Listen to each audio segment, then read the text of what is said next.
जय हिंद सभी को। और बेटा सबसे पहले तो आप सभी का हार्दिक अभिनंदन और स्वागत। और इस वीडियो में मैं आप लोगों के साथ कुछ चीज़ों को लेकर के डिस्कस करूंगा। ज़्यादा बड़ा वीडियो नहीं बनाऊंगा, 4-5 मिनट का ही होगा। खास तौर पे मेरा जो पूरा फोकस है, एक तो सेकंड सेमेस्टर का जो रिजल्ट आया है ना, इसको लेकर के तो जो भी डाउट है उनको दूर करने का प्रयास मैं करूंगा। एक मेरा प्रयास रहेगा कि आपके एग्जाम्स कब तक होंगे, तो उसको लेकर के मैं बिल्कुल वीडियो के आखिर में कि जो फर्स्ट सेमेस्टर के पेपर है वो कब तक होंगे, और इसके अलावा आप लोगों के थर्ड सेमेस्टर के पेपर कब होंगे इसको लेकर के हम लोग चर्चा करेंगे। फर्स्ट सेमेस्टर के रिवेल के रिजल्ट को लेकर के हम लोग डिस्कस करेंगे। तो कुछ चीज़ें हैं, बैक के पेपर कैसे होंगे, कौन थर्ड सेमेस्टर का फॉर्म भर सकता है, कौन नहीं भर सकता है, उसको लेकर के हम लोग चर्चा करेंगे। तो ये कुछ एक बिंदु है जिनको लेकर के मैं इस पूरे वीडियो में डिस्कस करूंगा। अच्छा, बैक कब लगती है, आरएल क्यों आया है, इसको लेकर के भी हम लोग चर्चा करेंगे कि आरएल जो है क्यों आया है किन्हीं बच्चों के।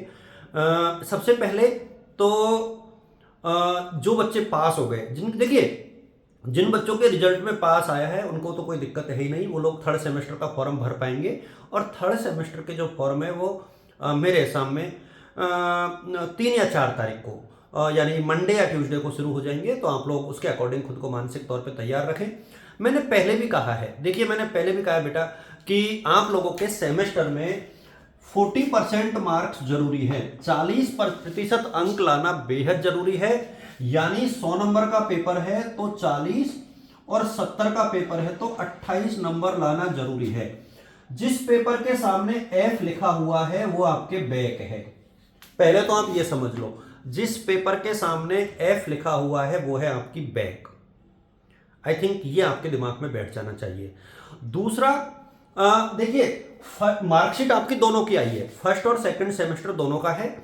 अब जब थर्ड सेमेस्टर का आप फॉर्म भरोगे, जब आप थर्ड सेमेस्टर का फॉर्म भरोगे तो फर्स्ट सेमेस्टर में जितने पेपरों के सामने एफ लिखा हुआ आया था ना, उनके पेपर को भी आप भरोगे फॉर्म के साथ। यानी जो बैक पेपर है आपके फर्स्ट सेमेस्टर के वो थर्ड के साथ होंगे, और जो सेकंड सेमेस्टर में जिनके सामने एफ आया है वो जो है आप लोग लिखोगे फोर्थ सेमेस्टर के साथ, जो जुलाई अगस्त में होंगे। जो जुलाई अगस्त तक जो एग्जाम होंगे उसके साथ जो अभी इस सेमेस्टर में बैक आई है वो होंगे।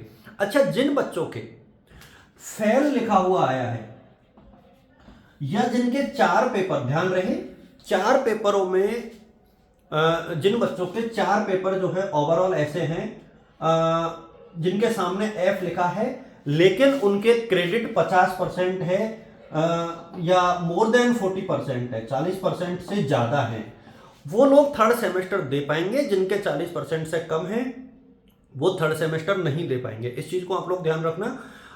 इसको बेसिकली परसेंटेज के रूप में आप लोग देखोगे तो आपका जो पेपर है वो 1000 का है, तो 1000 में से पेपरों में कम से कम आपके 400 से ज्यादा अंक होना जरूरी है, तब जाकर के 40% क्रेडिट बेसिकली बनती है। तो ये आप लोग थोड़ा सा टोटल को चेक कीजिएगा। कम से कम 4 पेपरों में पास होना जरूरी है। इसके रिगार्डिंग धीरे धीरे मैं आप लोगों के साथ और जो भी डाउट्स होंगे उनको दूर करता हुआ जाऊंगा, लेकिन फिर भी आप इस पॉइंट को लेकर के चलिएगा। यदि किसी के कंपलसरी हिंदी में, यानी पहले सेमेस्टर में अनिवार्य हिंदी में थी, तो वो थर्ड के साथ हो जाएगा। किसी के यदि सेकंड सेमेस्टर में आई है तो फोर्थ के साथ हो जाएगा, बिल्कुल परेशान होने की आवश्यकता नहीं है। यदि कोई फेल हुआ है तभी दिक्कत है। अच्छा, रिवेल का रिजल्ट इसके साथ ऑलरेडी दे दिया, तो अब रिवेल का रिजल्ट फर्स्ट सेमेस्टर का नहीं आएगा, सेकंड सेमेस्टर के रिवेल्यूशन के फॉर्म जल्दी शुरू होंगे। आप लोग इस चीज को ध्यान रखना। परीक्षा के फॉर्म जो है आपके 3 या 4 तारीख को शुरू होने की संभावना है। पेपर्स जो है आप लोगों के, ध्यान रहे इस चीज को, आप लोगों के जो पेपर हैं वो बहुत जल्दी का मतलब यहां पर मैं फिर आइडेंटिफाई कर लूं, जो सेमेस्टर की परीक्षाएं वो फरवरी के अंत में शुरू होने की पूरी संभावना है। आप लोग खुद को मानसिक तौर पर तैयार रखें, चाहे आप लोग फाइनल ईयर चाहे आप थर्ड सेमेस्टर के हो, चाहे आप लोग फर्स्ट सेमेस्टर के हो। आप लोग तय मान के चलें कि आप लोगों के पेपर जो हैं जल्दी होंगे और फरवरी के एंड में होने की पूरी संभावना है। यदि किसी बच्चे को किसी भी प्रकार की समस्या है, खास तौर पे मार्कशीट से रिलेटेड, बच्चों ने मैसेज कर रखे हैं, मैं रीड नहीं कर पाया हूं बेटा, मैं कोशिश करूंगा कि आज थोड़ा सा टाइम निकाल करके उन सवालों के जवाब आपको दे पाऊं। और आप लोग देखिएगा गौर से इस पूरे वीडियो को, तो आपको लगभग सभी सवालों के जवाब मिल जाएंगे।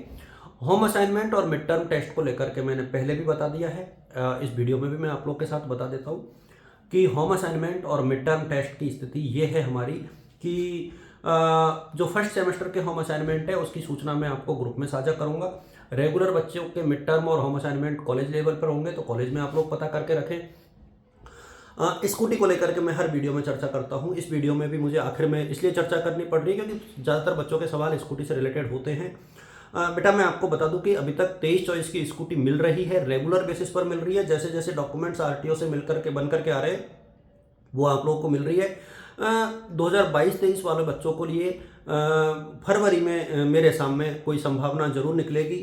अगले 2-5 दिनों में इसको लेकर के मैं आप लोग के साथ और चीज़ें साझा करूँगा। सभी बच्चों को शुभकामनाएं रहेंगी, ऑल द बेस्ट रहेगी।